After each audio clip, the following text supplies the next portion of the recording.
Are you Adam Graham? The very same. And this is my old-time radio snack wagon.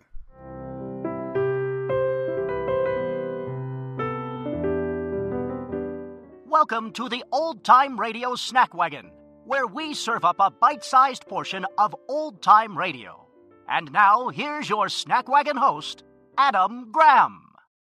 We're going to serve up another helping of Abroad with the Lockharts. So let's go ahead and head back to 1930, where it's sailing day. We are about to go abroad with the Lockharts.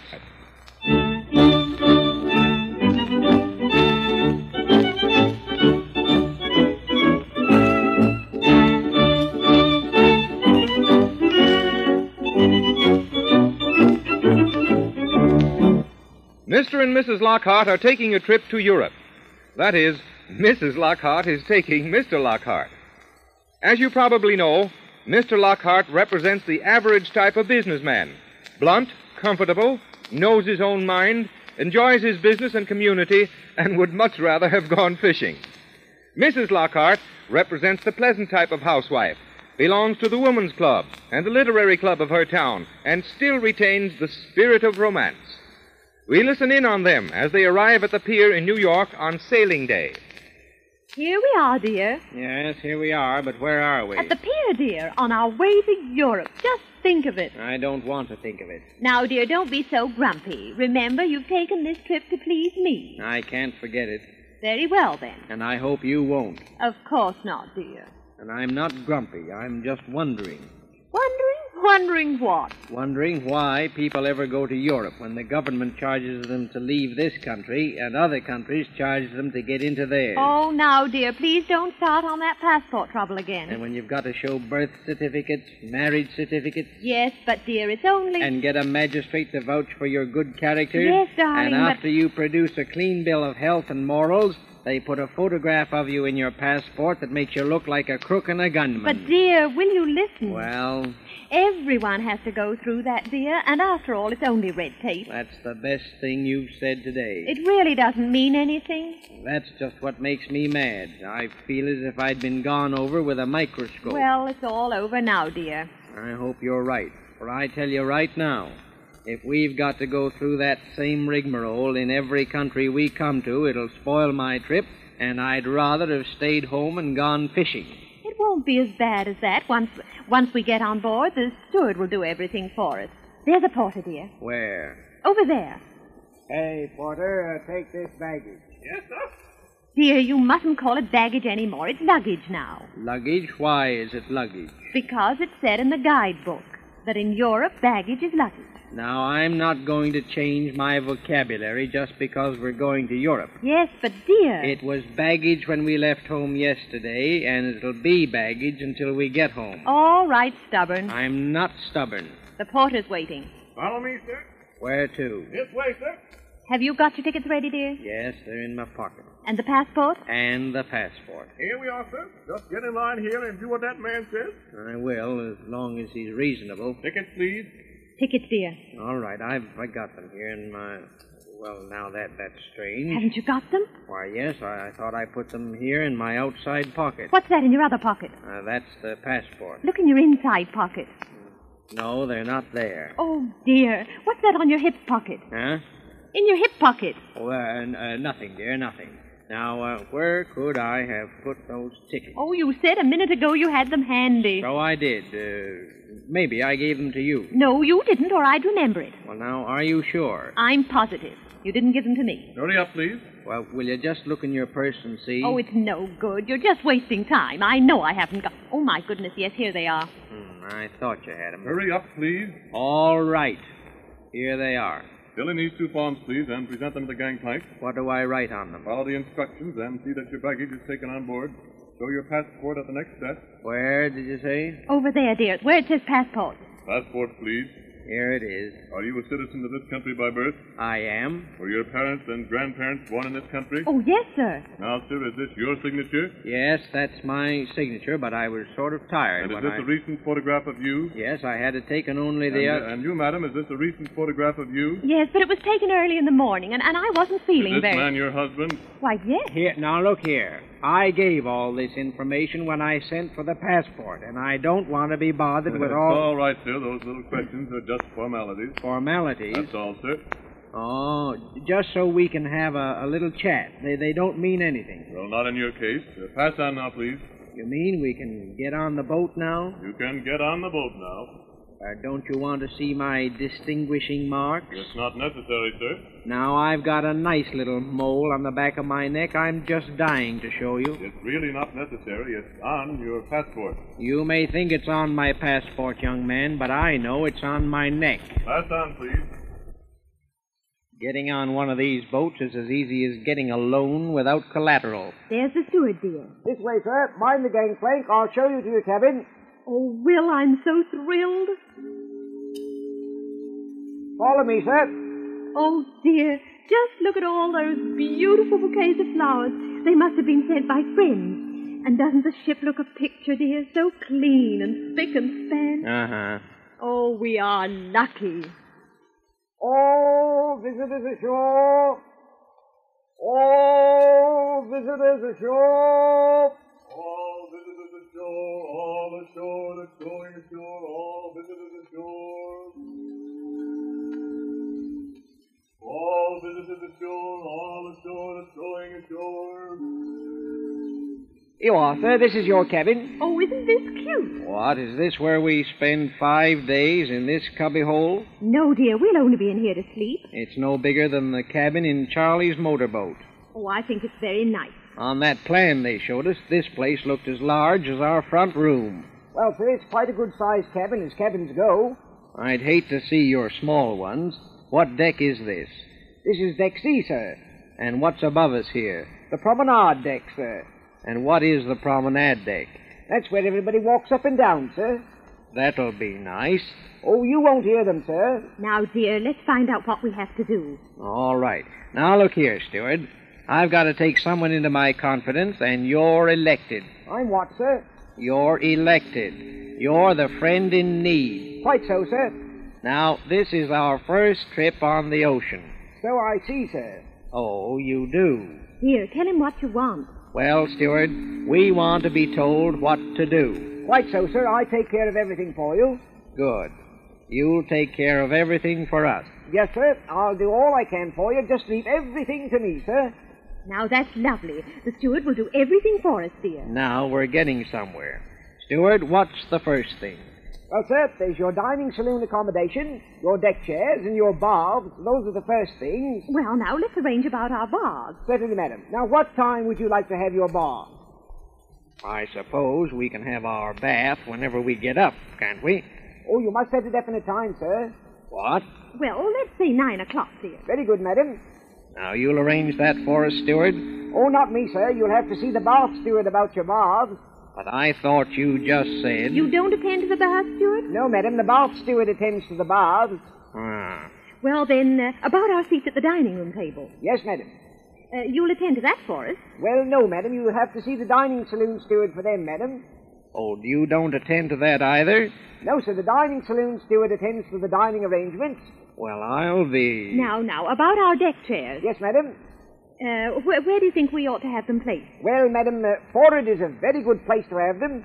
Forward? What do you mean, forward? That means the front of the boat, doesn't it, steward? Yes, madam. Well, I think that would be very nice. Then again, madam, aft is a very nice place. Lots of passengers have their deck chairs put aft. Oh, well, we might have them put aft. Wherever that is. On the other hand, sir, there's a very nice space near the companionway. Well, we could have them put there. Though I might say, madam, it's a bit awkward there at times on account of the other passengers climbing over you when they go up and down the companionway. Well, what about the poop deck? Oh, no, sir, there are no deck chairs up there. Well, where would you say that we should have them put? Well, madam, if I was you, I wouldn't bother about getting a deck chair. Why not? Well, sir, there are always lots of empty deck chairs with people being sick, and since this is your first voyage, You don't think we'll be needing them? Well, sir... Oh, but we must have deck chairs, and we're not going to be sick. No, Steward, you arrange for 2 for us on the sunny side of the boat. I'm sorry, madam. You'll have to see the deck steward about it. You mean you don't attend to that either? Oh, no, sir. The deck steward attends to the deck chairs. Say, are you giving us the runaround? The what, sir? Oh, never mind, Steward. How do we put on these life belts? He won't tell us. We have to see the life belt, Steward.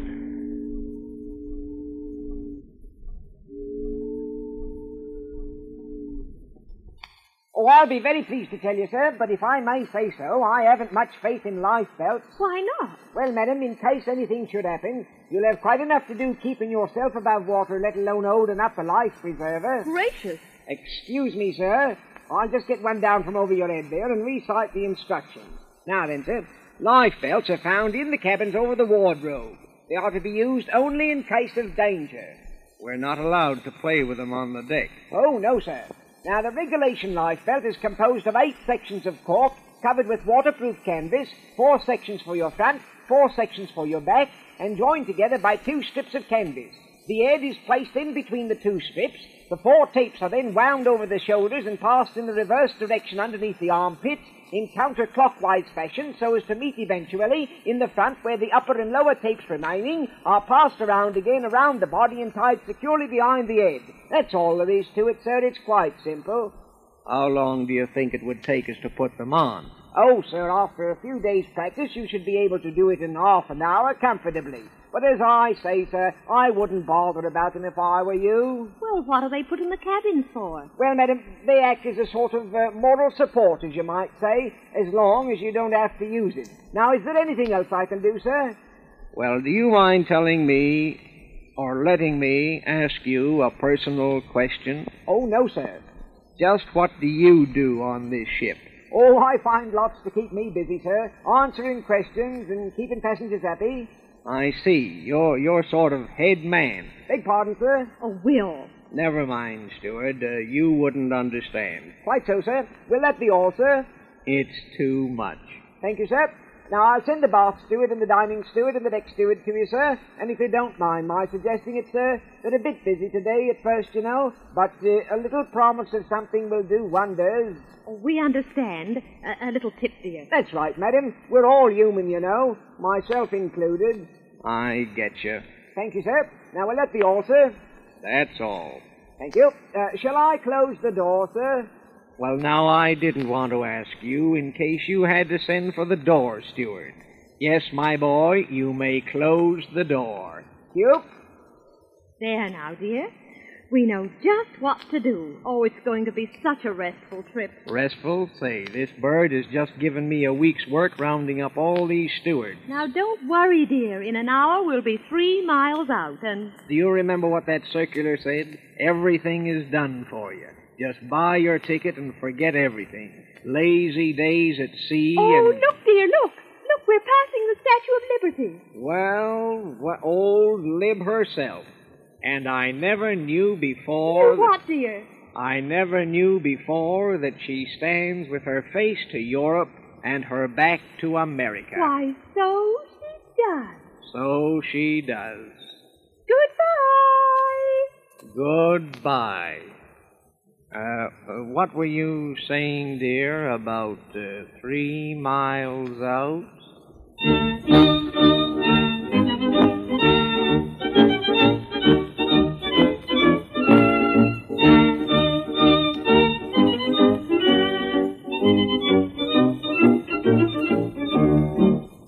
Ha ha! I wonder why he wants to be 3 miles out. At any rate, the Lockharts have started on their trip to Europe. Next week, we shall pick them up at sea, as they are enjoying life on board a transatlantic liner.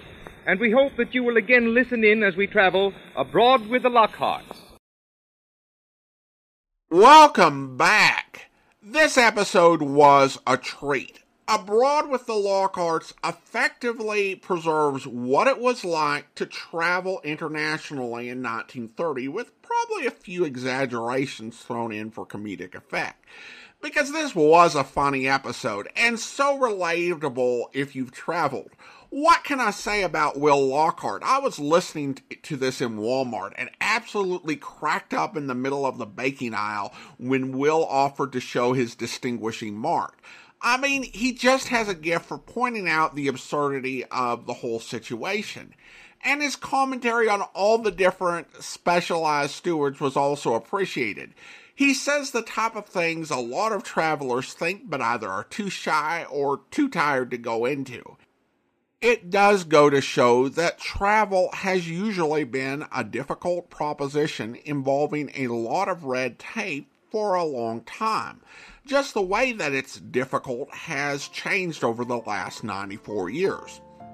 Of course, the overall convenience of modern travel makes up for the hassle, provided the destination is worth all the effort. It's time for me to close up the old snack wagon, but don't worry, we'll be back with another serving of old-time radio goodness before you know it.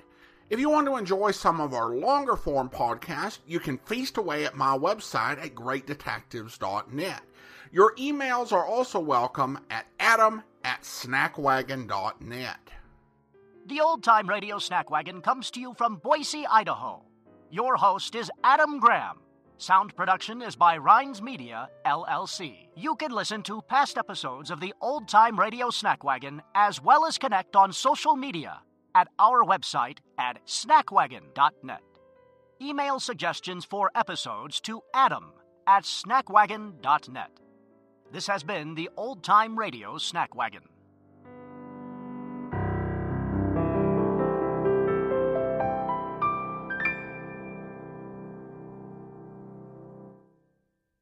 Until next time, goodbye.